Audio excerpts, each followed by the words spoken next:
dans le département des Pyrénées-Orientales, en forêt domaniale des Camporeis. Nous faisons une étude sur les lacs de montagne. Essentiellement, il y a un petit chapelet de 7 ou 8 lacs qui sont situés sur les Camporeis. Ces lacs, ils ont tous une superficie un peu différente. Le plus gros lac, il fait 7,5 hectares. Le plus petit lac, il en fait même pas un demi-hectare. On a eu la chance de participer à un appel à projet de l'Agence de l'eau. On a été retenu et on s'est associé en partenariat avec Géode du CNRS de Toulouse, représenté par Didier Gallo, avec la Fédération de pêche, représentée par son président et par Olivier Baudier. Et on a réussi à être retenu dans le cadre de cet appel à projet. Et cet appel à projet qui nous finance toutes ces études scientifiques, qui nous finance également la mise en défense des zones humides, qui nous finance également la mise en défense avec des clôtures électriques pour éviter que le pâturage soit trop en pression au bord du lac. Et tout ça, ça va nous permettre de pouvoir faire une étude scientifique et une étude sur les lacs pour voir un petit peu l'évolution dans le futur de ces lacs. Et là, nous faisons une opération de dépollution de 2 lacs principaux, le lac du refuge et le lac Estanigro, comme il s'appelle. Et en partenariat avec les pompiers, il y a 24 pompiers qui sont présents, des plongeurs qui retirent essentiellement du plastique, du verre, de la ferraille, des déchets liés à l'humain. Aujourd'hui, nous sommes sur le lac des Camporeis pour réaliser une manœuvre zonale d'envergure. Donc, cette manœuvre a vocation à mutualiser les sections des différents départements de la région Occitanie. Et on a pu l'associer donc à une mission de dépollution en partenariat avec l'ONF. C'est une opération très complexe, vu que déjà on se situe à 2400 mètres d'altitude, qui fait très froid. Le froid ressenti aujourd'hui est à -5. Alors on a trouvé énormément de déchets. Alors c'est très surprenant parce que quand on voit l'extérieur du lac, on voit vraiment un site idyllique et magnifique. Et quand on met la tête sous l'eau, on retrouve ce qu'on pourrait retrouver dans une rue d'une ville, c'est-à-dire des gobelets, des sacs plastiques, des bouteilles en plastique, des petites cuillères. Et on a réussi à remonter en 2 jours 100 kg et il en reste encore énormément.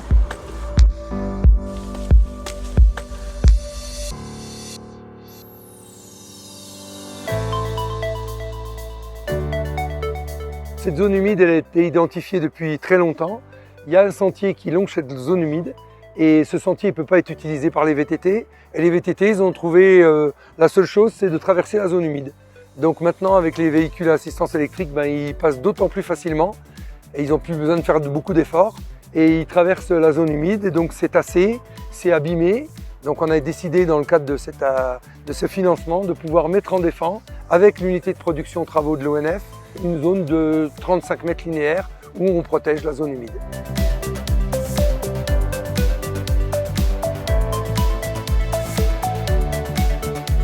L'idée, c'est de mettre la connaissance, une connaissance approfondie, par des démarches qu'on va qualifier de multidisciplinaires, où on a des spécialistes de l'ADN, où on a des spécialistes du désempoisonnement, on a des spécialistes de la paléoécologie, de l'écotoxicologie. Toutes ces disciplines vont se réunir pour offrir une vision extrêmement éclairée sur le fonctionnement de ces écosystèmes de haute montagne, sur lesquels au final on a beaucoup de connaissances mais encore pas de manière intégrée. Tout le système n'est pas complètement compris. Là on est sur la première année du projet qui consiste à faire un état zéro. Un état des lieux aujourd'hui en fonction des pratiques à l'instant T. On sait que certains lacs subissent tel type de pression pastorale, certains lacs ont des poissons, on connaît les quantités qui sont introduites, d'autres on sait qu'il n'y a pas de poissons. Et on a ouvert un panel de cas très diversifiés entre des lacs sans poissons jusqu'à des lacs où on met énormément de poissons. Et on va faire un inventaire. Et une fois que cet inventaire sera fait, on va faire jouer des variables. Et on va adapter les facteurs de perturbation à partir de l'année 2. On est en train d'enlever complètement les poissons d'un lac de manière à le rendre de manière totalement apiscicole et voir si le retrait des poissons va favoriser un rebond positif en termes de biodiversité. C'est le postulat de départ et c'est l'hypothèse. Ça devrait normalement améliorer la situation. Dans d'autres lacs notamment celui du refuge, on va faire baisser la charge d'alevin introduite. Dans d'autres, on va laisser tel que, et on va continuer à suivre des lacs sur lesquels il n'y avait pas du tout de poissons.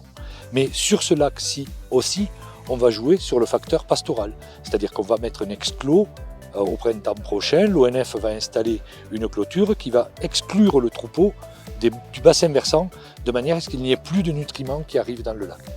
Tout ça mis bout à bout sur un suivi longitudinal de plusieurs années, on va voir comment, en fonction de certains types de perturbations, les lacs, ou du moins leur fonctionnement, va réagir. Pour nous, la mission, ça consiste à prélever de l'eau, donc à filtrer de l'eau, entre 10 et 30 litres, plusieurs fois par lac. Et on va récupérer donc sur les filtres l'ADN en fait, qui est contenu dans l'eau. Et c'est grâce à cet ADN, on va pouvoir essayer d'identifier les espèces qui sont présentes aujourd'hui et qui seront présentes après le désempoisonnement. Donc là, la particularité avec l'ADN environnemental, c'est qu'on va pouvoir aller chercher les espèces qui sont difficilement visibles.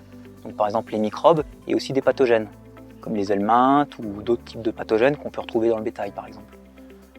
Une fois que l'on aura cette vision intégrée, multidisciplinaire, où on aura pu avoir en direct, on aura pu mesurer les effets de certaines perturbations, le gestionnaire, lui, pourra, avec ses moyens à lui, décider d'adapter certaines pratiques, d'en interdire certaines, pourquoi pas, d'en réglementer d'autres, et de mettre en place un système de gestion avec des réglementations qui seront adaptées aux perturbations, mais qui seront surtout confortées par des connaissances scientifiques. C'est un projet qui pour l'instant est conçu à l'échelle du massif des Campo Reis, dans le parc naturel régional, à l'échelle des Pyrénées-Orientales, mais c'est quelque chose qui aura une portée, une valeur heuristique pour l'ensemble de la chaîne des Pyrénées. Cette étude, elle doit nous permettre de comprendre que les écosystèmes sont fragiles, essayer de bien analyser l'évolution de ces écosystèmes et puis à terme, avec toutes ces études et toutes ces analyses, peut-être qu'on sera obligé d'arriver à une réserve biologique qui peut-être sauvegardera les lacs dans le futur.